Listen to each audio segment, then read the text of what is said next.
তিস্তা প্রকল্প বাস্তবায়নে চীনের সঙ্গে যৌথভাবে কাজ করতে চায় ভারত, জানিয়েছেন পররাষ্ট্রমন্ত্রী ডক্টর হাসান মাহমুদ। সকালে পররাষ্ট্র মন্ত্রণালয়ে মন্ত্রীর সঙ্গে সাক্ষাৎ করেন ভারতের পররাষ্ট্র সচিব। ভারতের নির্বাচনের পর দেশটিতে প্রধানমন্ত্রী শেখ হাসিনার সফরের খবরও জানান পররাষ্ট্রমন্ত্রী। আব্দুল্লাহ শাফির প্রতিবেদন। ভারতের পররাষ্ট্র সচিব বিনয় মোহন কোয়াত্রার 2 দিনের সফরটি ছিল মূলত বাংলাদেশের প্রধানমন্ত্রীর ভারত সফর নিয়ে। কিন্তু সফরটি এমন এক সময় হলো যখন দেশটিতে লোকসভা নির্বাচন চলছে, অন্যদিকে চীন ও বাংলাদেশের যৌথ সামরিক মহড়ার খবরে সতর্ক দক্ষিণ এশিয়া। চলছে চীন কর্তৃক তিস্তা মহাপরিকল্পনা বাস্তবায়নের তোড়জোড়।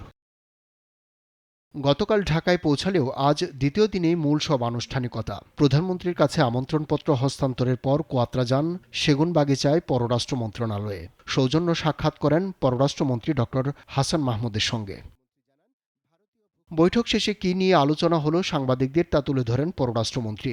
বলেন, 2 দেশের বিভিন্ন বিষয় এসেছে, তবে ভারতের আগ্রহ চীনের তিস্তা প্রকল্পে সহযোগিতায়। তিস্তায় আপনারা জানেন যে আমরা একটি বৃহৎ প্রকল্প নিয়েছি, তো ইন্ডিয়া সেখানে ফিন্যান্স করতে চায়।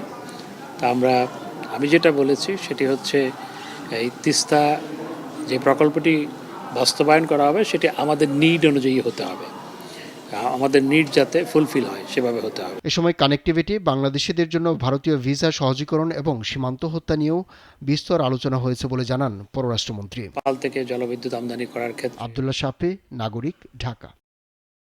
ওয়ালটন ফ্রিজ কিনে অনেকের মতো আপনিও হয়ে যেতে পারেন মিলেনিয়াল। সেরা পণ্যের সেরা অফার।